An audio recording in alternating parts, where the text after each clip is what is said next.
Classificação indicativa. Livre para todos os públicos.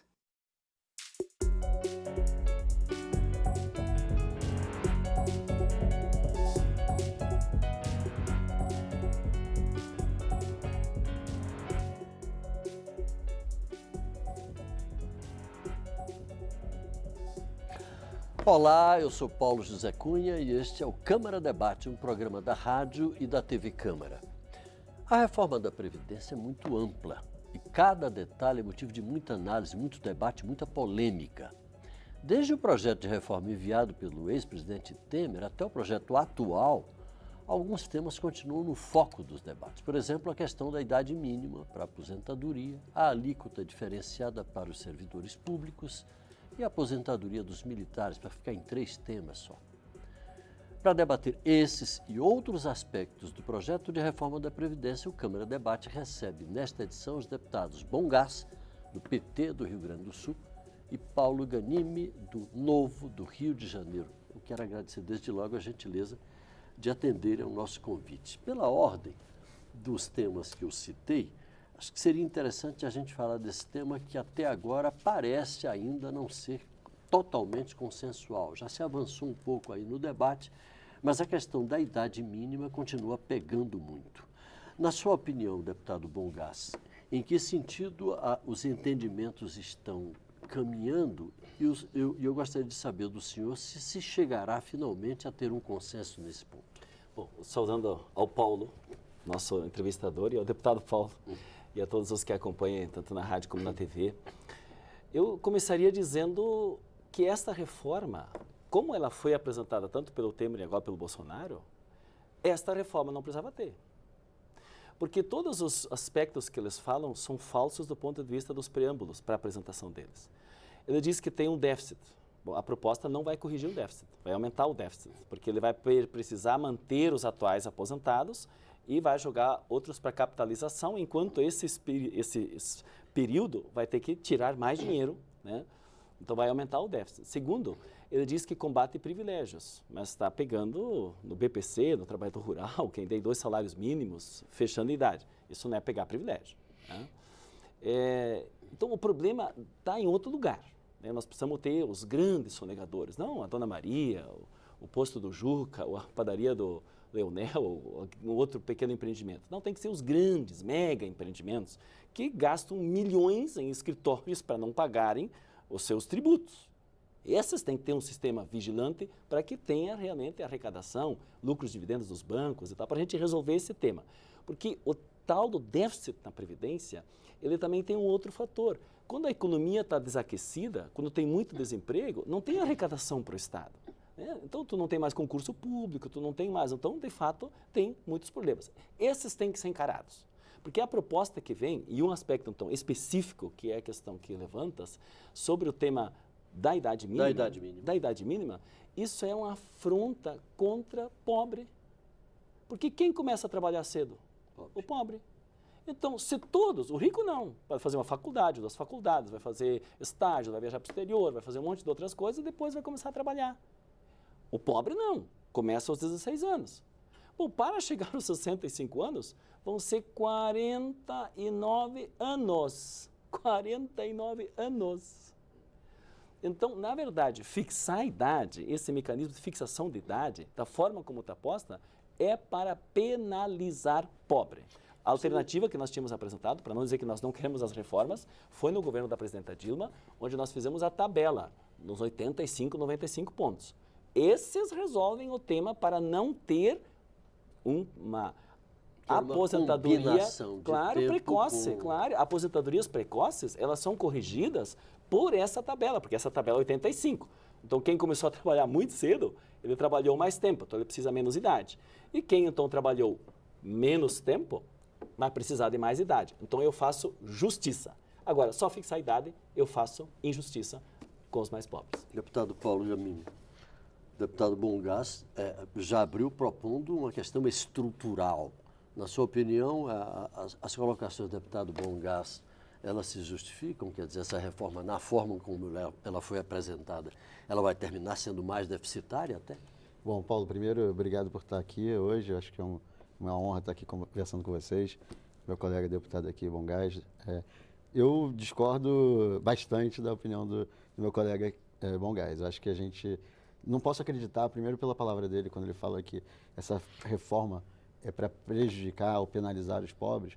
Eu não posso acreditar, quem quer que seja o governo, né, seja o governo do PSL, seja o governo do PT ou de qualquer outro partido, que tenha como intuito, quando propõe uma reforma, prejudicar alguém, alguma parte da população.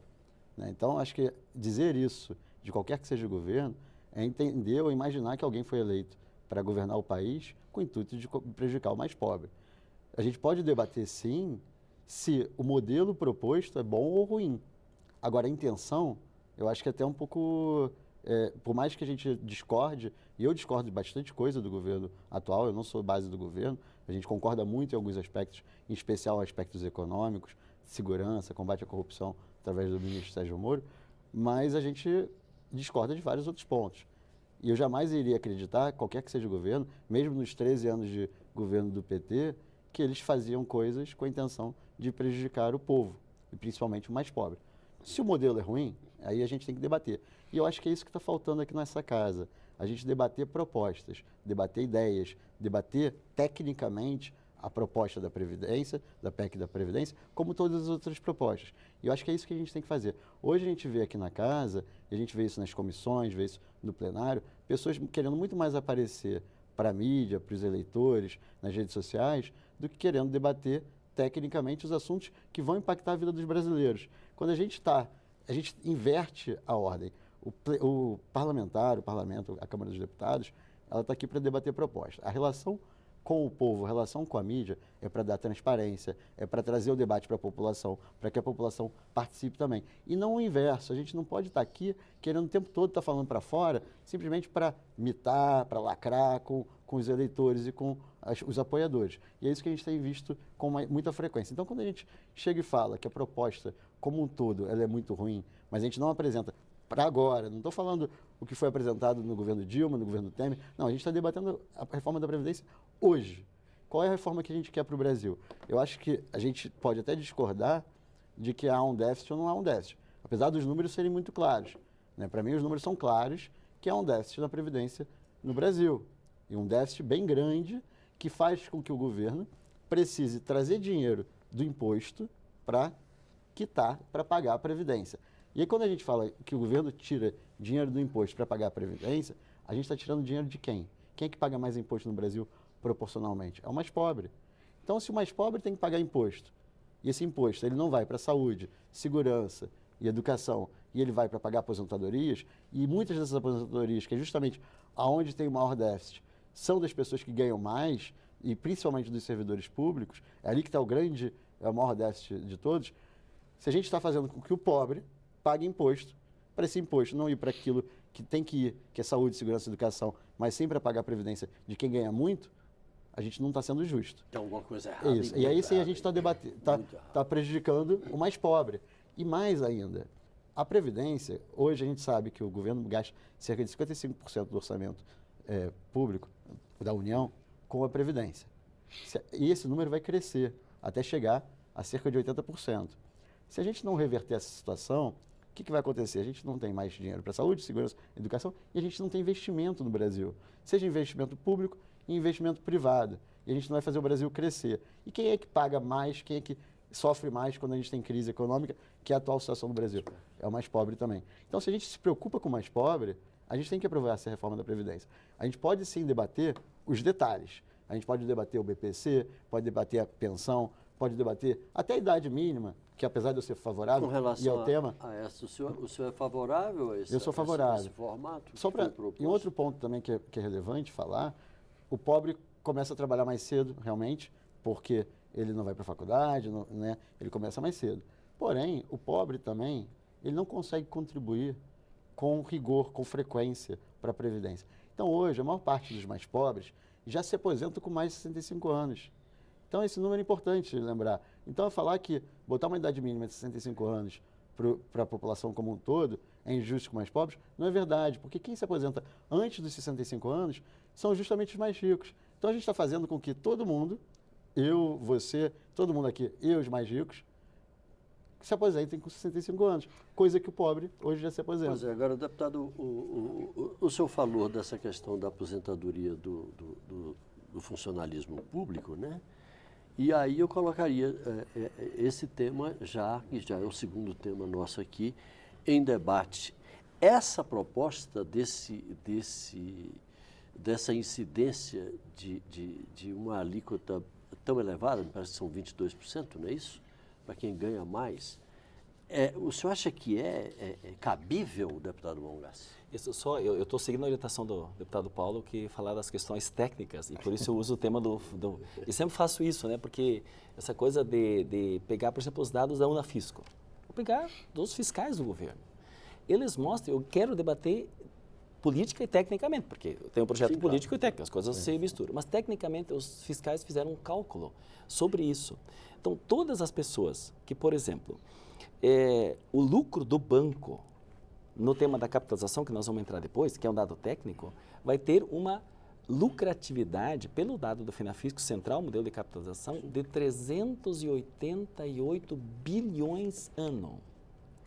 E os aposentados, pelo modelo de fixar a idade mínima, porque o tema não é só a idade mínima, o tema é tempo de contribuição e redução do cálculo. Então, as pessoas não se deram conta. Então, tu tens que ter 65 anos, homem, 62, mulher, 40 anos de contribuição, então a mulher de 30 vai aumentar 10, numa época de desemprego não vai conseguir chegar, então não vai se aposentar, ou se aposenta sem a integralidade, e o cálculo do benefício ainda é reduzido, porque hoje tu pega as 80%, a média das 80% melhores contribuições, e agora tu vai pegar sobre tudo. Então, tu vai incluir o menor contribuição, então vai rebaixar teu cálculo. Então, nesse sentido, o estudo técnico da Unafisco mostra que o assalariado, no caso concreto deles, que tem 3 salários, ele vai se aposentar depois por um terço do que ele estava contribuindo. Então, nesse sentido, eu realmente não posso concordar. Isso é um projeto político e, tecnicamente, eu gostaria de ouvir o deputado Paulo Ganimi a respeito desse tema, porque a gente já está indo para o final deste bloco, para a gente poder fechar o bloco e no próximo a gente avançar em outros temas. Bom, por mim a gente acabava com as aposentadorias especiais, inclusive dos servidores, que já acabou com a reforma que teve, né, em 2003, a partir de quem entra em 2003. Mas não dá para fazer isso com quem estava antes disso e a lei não contempla. Então, aumentar a contribuição acho que é fundamental. As pessoas recebem salários altíssimos e elas têm que contribuir. Lembrando o seguinte, isso é importante falar, ninguém vai pagar 22% de contribuição. É escalonado. A pessoa paga um percentual... Se quem tiver no teto, 39. Não. Ninguém paga 22. A menos que você ganhe R$1 milhão, que não existe, acho que no funcionalismo público do Brasil, vai chegar muito próximo de 22%. Porque é progressivo, é igual imposto de renda. Você paga tanto em cima de uma parte do salário, tanto em cima de outra parte, as faixas salariais.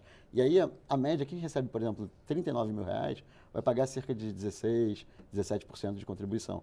Então, ninguém chega aos 22%. Mas mesmo que chegasse, eu acharia super justo. Curioso, todo mundo com quem a gente conversa tem a ideia de que pagaria 22%. Não, está errado. É igual imposto de renda. Ninguém paga 27,5% de imposto de renda. As pessoas pagam sobre as faixas salariais. E o mesmo vale para a contribuição previdenciária. Ninguém vai pagar 22%. Então, você tem que fazer o cálculo de acordo com o que você ganha. Acho que quem ganha 30 mil, 30 e poucos mil, vai pagar cerca de 16%. O juiz que ganha 50 mil... Mas só um segundinho, se permitir, é que no governo da presidenta Dilma foi feito um tema importante, que isso tem uma confusão muito grande, que se joga como os servidores públicos são os responsáveis pelo déficit, sendo que na época, realmente, antes do governo do Lula, em 2013, e depois com a Dilma em 2013, recebia o seu benefício integral na inatividade sobre o que ele estava contribuindo na atividade. E isso foi mudado, e nós achamos isso fundamental. Tu tens hoje um teto do regime geral, que é 5.800, e se você quer uma contribuição a mais, você vai então fazer tua contribuição a mais, se você tem um salário anterior, com a contrapartida do governo. A capitalização é totalmente diferente, porque ela é só o indivíduo, que é um assunto que nós vamos falar depois. Vamos voltar já com esse tema. Na edição de hoje, o Câmara Debate recebe os deputados Bongás, do PT do Rio Grande do Sul, e Paulo Ganimi, do Novo do Rio de Janeiro. E o tema é a reforma da Previdência. Nós vamos a um rápido intervalo e já voltamos. Até já.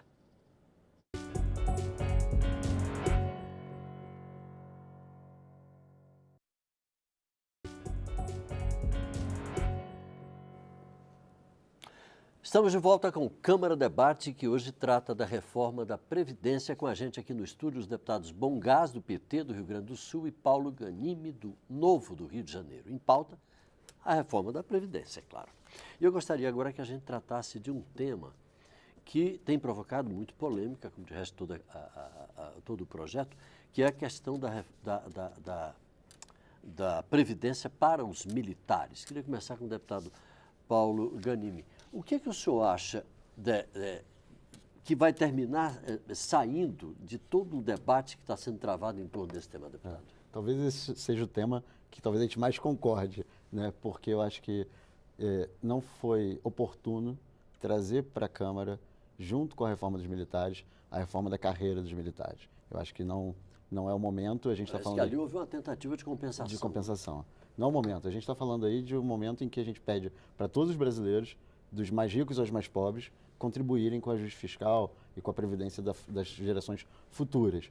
E é isso que a gente precisa hoje. Eu não entro no mérito se os militares precisam ou não reajustar a carreira deles, que eles não fazem um reajuste da carreira desde o Fernando Henrique. Acho que faz sentido a discussão. Acho que é absurdo, por exemplo, desculpa aos colegas aqui da Câmara, que tem muitos consultores legislativos que ganham mais do que um general 4 estrelas do Exército. Isso eu acho errado, realmente, mas não é o momento. O tema agora não é esse, o tema agora é Previdência. O tema agora, militar não tem Previdência, é outro tipo, não importa. O momento agora é a gente falar sobre aposentadoria, Então, acho que tratar esse tema nesse momento não. Então, conjunto não dá. Então, vamos separar a questão da reforma da carreira dos militares, vamos discutir a Previdência, e aí sim, é um plano que tem 90 bilhões de impacto em 10 anos, que faz algum sentido. É por aí, deputado Bongás? Não dá para No bloco anterior eu já disse que nós não podemos ter na inatividade o mesmo salário, seu salário é alto do que da atividade. Sim. Essa é a questão. Isso aí não vai ter caixa para pagar, entendeu? E aí quem vai daí se lascar é de novo lá a agricultura, a mulher, aí os pobres se lascam por causa disso. Por isso que eu estou dizendo que vai prejudicar mais os pobres, porque nesse caso específico, que precisaria fazer não vai fazer. Segundo lugar, a economia que o Paulo Guedes tinha anunciado, de 92 bilhões em 10 anos, vai cair para 10 agora, por causa dessa compensação na carreira que ele está fazendo. Então não dá para concordar com isso. E terceiro, nós vamos entrar agora no debate da capitalização. Se a capitalização fosse tão boa e o Bolsonaro é militar, por que não propõe para os militares? Os militares estão fora da capitalização. Vamos entrar no tema? Vamos lá. Capitalização. Sim. O senhor é a favor ou contra, deputado? Completamente a favor. Por quê? Primeiro, eu acho que é um modelo que garante sustentabilidade da Previdência, da aposentadoria, né? Você está garantindo a sua própria aposentadoria. E o modelo de capitalização que está sendo... A gente não recebeu ainda o projeto da capitalização. Na PEC só tem a previsão do modelo de capitalização. O pacote, o projeto da capitalização deve vir depois, provavelmente depois da tramitação da PEC. Mas o que a gente discute com o governo, que entende que eles vão propor, é um modelo que garante a capitalização para quem consegue pagar, e as pessoas que vão conseguir rentabilizar seu dinheiro, suas contribuições, e um colchão, como é hoje já, para quem não consegue pagar. Isso eu acho fundamental. Acho que a gente tem que sim um pacto social no Brasil que tem que garantir para os mais pobres, para aquelas pessoas que não conseguem contribuir o suficiente para garantir uma aposentadoria digna no futuro, alguma coisa para elas se aposentarem. Agora, a capitalização, ela tem vários fundamentos que não é só na questão da Previdência. Ela é muito importante também para a economia como um todo. Por quê? Você garante uma poupança, você muda a cultura financeira do brasileiro. O brasileiro tem uma cultura muito forte de achar que o Estado tem que proteger... Esperar o governo. Esperar o governo, exatamente. E com capitalização não. Por mais que seja algo obrigatório, que se vá para uma conta ali separada, que é também gerida pelo governo, mas ele sabe quanto ele tem. Então ele cria uma cultura de poupança no Brasil, e poupança falta no Brasil. E é um dos motivos da alta taxa de juros no Brasil. Agora, deputado Bongás, a gente tem lido que a experiência da capitalização em alguns países, me parece que no Chile não deu certo. Chile, México, todo lugar, nenhum lugar deu certo. Tá ao ponto que eles estão voltando de novo. Foi por causa da forma como foi aplicada, sim, ou teria sido pela essência mesma da... A essência é o seguinte, é a festa do banqueiro e o trabalhador. Olha só, a condição que o deputado colocou aqui. Veja bem, se eu faço... Hoje nós temos um sistema, para compreendermos, um sistema que é solidário tripartite. Então, o trabalhador contribui, o patrão contribui, o empregador e o governo. Esse modelo, digamos assim, desaparece. E entra um modelo onde você vai fazer a tua aposentadoria. Então, se você tem muito dinheiro, você vai fazer uma boa aposentadoria. Se você tem pouco dinheiro, você vai fazer uma pequena aposentadoria. E se você não tem, você não vai se aposentar. Essa é a tragédia. Por isso nós estamos 100% contra a capitalização. E eu vou de novo nos estudos técnicos, porque uma coisa é a fala, a outra é fundamentada em técnicos. Eu peguei o estudo da Unafisco, apresentei no plenário ontem, inclusive. Vou repetir ele aqui. Ele pegou um exemplo de um cidadão que tem 3 salários mínimos. Olha que ele está acima da maioria, né, que são menores. Nesse caso, se ele contribui por 35 anos, ele está lá com seus 25 anos, contribui com 35 anos, chega, né, nos 60 anos de contribuição, como seria hoje, contribuiu sobre 3 salários, então está quase R$3.000. O cálculo dele, pela técnicos do governo, são servidores do Estado, ele vai ter, a contribuição dele vai lhe garantir 7 anos de aposentadoria por 1/3 do benefício. Vai se aposentar por R$1.100, por um salário mínimo. O cálculo, porque o banco, quem vai fazer festa é o banco. Na capitalização, assim, além da rentabilidade que a gente não sabe como é que vai ser a da economia, se amanhã depois tivesse como já tiveram planos privados que faliram, o banco não vai te dar segurança, isso é outra insegurança. Você não tem nenhum outro benefício. Por exemplo, tu tem carteira assinada hoje, tu contribui para a Previdência. Se amanhã tu te machuca, tu tem qualquer problema de acidente, você vai ter o benefício, porque é um sistema de seguridade. E o que o Bolsonaro está fazendo, ele está quebrando o sistema de seguridade. Então, se amanhã tu está fazendo tua capitalização, tu pagou um mês, bom, daí depois como é que vai ser? Alguém diz, mas não vai ser assim. Pois é, se não vai ser assim, nós vamos estar dando um cheque em branco para o governo, uma carta branca, para ele mandar depois, e aí não vai ser maioria. Isso eu queria dialogar com os deputados, para ver se a gente consegue maioria sobre isso. Não votar nada sem o governo dizer como é que vai ser a proposta. Objetivamente, ele dizer, claro, porque nós vamos votar aqui, esse é um problema, esse é um perigo. Nós vamos votar na Constituição, depois vai para uma lei complementar, nós só estamos autorizando, vem uma lei complementar com uma minoria, não os 3/5, né, vai ser com 257 votos, vai ser votado, isso pode ser remetido a um ministério. Depois fazer. Então, é muito perigoso, porque em todos os lugares a experiência tem dado errado e o povo não se aposenta ou se aposenta mal. Só para a gente equilibrar o tempo, queria ouvir o deputado Ganin a respeito desse tema, que várias questões foram colocadas pelo deputado Bongás, né? Várias pontuações contrárias a um projeto de capitalização, que a gente não sabe ainda que projeto é este. Sim, exato. Inclusive, até esse problema foi colocado agora no final por ele, quer dizer, sem saber que projeto é esse, como podemos aprovar e dizer, vamos fazer a capitalização? Então, vamos lá. Primeiro, a gente não está aprovando o projeto de capitalização. A gente está aprovando a possibilidade de modelo de capitalização. O projeto vai vir depois, e a gente vai aprovar depois o projeto. Então, ninguém está dando carta em branco, cheque em branco agora para o governo, dizendo, olha, o modelo de capitalização mas aí com que uma vocês vão qualidade de 3/5, não é mais maioria. Mas continua sendo no Congresso. Maioria qualificada. Continua sendo a maioria do Congresso. Né? Então, esse é outro ponto. Agora, com relação ao modelo de capitalização, falar do modelo chileno como um modelo fracassado é um absurdo. O modelo chileno foi implantado na década de 70. E o Chile hoje tem um PIB per capita muito maior, uma qualidade de vida muito maior do que do Brasil, graças, entre outras coisas, a esse modelo de previdência com uma previsão de capitalização. Então, falar que o modelo chileno não deu certo, hoje o modelo chileno, como a Previdência do Brasil, a gente fez quantas reformas? Diversas ao longo desses anos. O próprio governo do PT fez, o próprio governo do Temer tentou fazer. O modelo chileno está tendo que fazer uma reforma agora, depois de quase 40 anos, mais de 40 anos. Ou seja, dizer que não deu certo, e a economia chilena, a gente adoraria, eu acho que os pobres que a gente tanto defende, os ricos que a gente tanto precisa, e a classe média, que é boa parte da população brasileira, estaria feliz da vida que a gente tivesse um modelo econômico igual ao do Chile, que tem um sistema de capitalização que favoreceu o investimento, que favoreceu o desenvolvimento econômico do Chile e que agora está dando problema. Sabe por que está dando problema? Porque o modelo do Chile não é perfeito. O modelo que a gente acredita que o governo vai propor, e a gente não tem um modelo ainda para discutir com detalhe.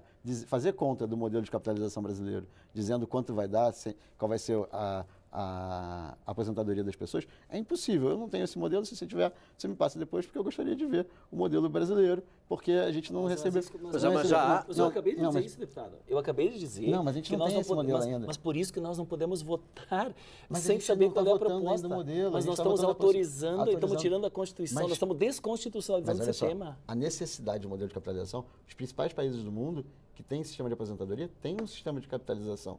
Né? Assim como a maioria dos países do mundo tem uma idade mínima, que foi o tema anterior, inclusive uma idade mínima maior do que a do Brasil. E aí, voltando para a questão da... Não, deixa eu só usar meu tempo. Sobre o Chile precisa falar. Com relação ao Chile, e o modelo brasileiro que vai ser proposto pelo governo não é o chileno, é o da Suécia, se eu não me engano, que é um modelo que funciona muito melhor do que o chileno. Inclusive... Então, se você já tem, passa para mim. Não tenho modelo, estou falando do que a gente está falando. Mas eu sei qual é o conceito. O Chile. Não, mas olha só, saber qual é o conceito é uma coisa. O governo aí, já está tendo, nós estamos sabendo. Saber qual é o conceito é uma coisa. Conseguir fazer cálculo, e só uma coisa importante, tá? Se a gente acredita que tem déficit ou não tem déficit, o que é o déficit? Eu boto mais dinheiro, ou menos dinheiro, do que eu recebo. Isso vale para o sistema de repartição, que é o atual, ou vale para o modelo de capitalização. Qual é a diferença entre um modelo e outro? No modelo de repartição, eu pago hoje para quem está aposentado hoje. No modelo de capitalização, eu pago hoje para quem vai para eu me aposentar no futuro. De qualquer forma, a conta tem que fechar. Se eu não está fechando a conta, a gente tem que mexer na alíquota, a gente tem que mexer no percentual. Então, não é jogar fora. Sobre o Chile, equilibrar os temas. Agora, com relação à questão do Chile. Do Chile, não, a informação não é verdadeira. Lá tem maior índice de morte dos idosos que estão se suicidando. As pessoas têm recebendo salário de aposentadoria 1/3 do salário mínimo de lá. O governo chileno está mudando para um sistema de repartição de novo, porque esse fracassou. Eles estão usando 4,7% do PIB por ano para pagar o déficit, para compensar o período das pessoas que eu falei antes, que estão aposentadas, porque tem que ser mantido, porque o cara migra para capitalização. Então, esse é um grande problema. E esse exemplo nós não queremos no Brasil. Então, eu quero repetir aqui a minha tese. A minha tese é o seguinte: tem dois grandes problemas nesse projeto do Bolsonaro. Primeiro, ele desconstitucionaliza, então ele tira da Constituição. Ou será que em 88, os nossos sábios, Mário Covas, Lula, Ulisses Guimarães, todas essas lideranças que comemoraram tanto a Constituição Cidadã de 88, estavam errados ao colocar isso na Constituição? Ao, por exemplo, colocar uma mulher trabalhadora rural, 55 anos, que agora é para ir para os 60, perder 65 mil reais. Não, eles estavam certos. Então, nós não podemos tirar da Constituição. E o segundo problema é que, ao tirar da Constituição, faz a capitalização, ele repassa para uma maioria que não são os 3/5. Então, você pode... O exemplo que eu tenho dado para as pessoas é sobre os atuais aposentados. Os atuais aposentados não vão ter mais o benefício, não vai mais reajustar para quem está aposentado. Vai tirar da Constituição o valor real, vai tirar essa palavra, não vai ter mais o corrijão pela inflação. Pode que depois, numa lei complementar, se vote lá com não 3/5 e diga que o ministro da Economia vai, por portaria, reajustar ou não o salário dos atuais aposentados. Eu gostaria de ouvir o deputado Paulo Ganimi, só para a gente encerrar. Já estouramos o tempo, mas eu tenho que ser equânime e lhe dar a palavra aí durante 30 segundos para o senhor fazer um breve encerramento. Bom, eu gostaria que não só esse tema saísse da Constituição, como vários outros. Acho que nossa Constituição é muito ruim, uma Constituição pesada, uma Constituição que não deixa o Brasil evoluir. A gente deveria ter uma Constituição muito mais enxuta, uma Constituição que garantisse os direitos básicos e tudo mais, e o resto menos detalhista. Não é o direito básico. A aposentadoria continua lá. O detalhe da aposentadoria é que sai da Constituição. Ninguém está tirando o direito da aposentadoria fazendo essa reforma. Ninguém está mudando isso. A gente está mudando os parâmetros. E o mundo evolui. A gente precisa, com frequência, fazer um ajuste na Previdência. Se tiver lá, sempre vai ser essa lenga-lenga que a gente tem hoje no Congresso. Bom, eu gostaria de agradecer a participação dos nossos, vamos dizer assim, debatedores, né? Agradecer pela gentileza de terem comparecido. O debate continua, o tema é polêmico e a gente vai ter que voltar a ele várias vezes. Esta edição do Câmara Debate termina aqui. Nós conversamos sobre reforma da Previdência com os deputados Bom Gás, do PT do Rio Grande do Sul, e Paulo Ganimi, do Novo do Rio de Janeiro. Você pode rever esta e outras edições do Câmara Debate em nossa página na internet ou no YouTube. Eu sou Paulo José Cunha, muito obrigado pela audiência, um grande abraço e até a próxima.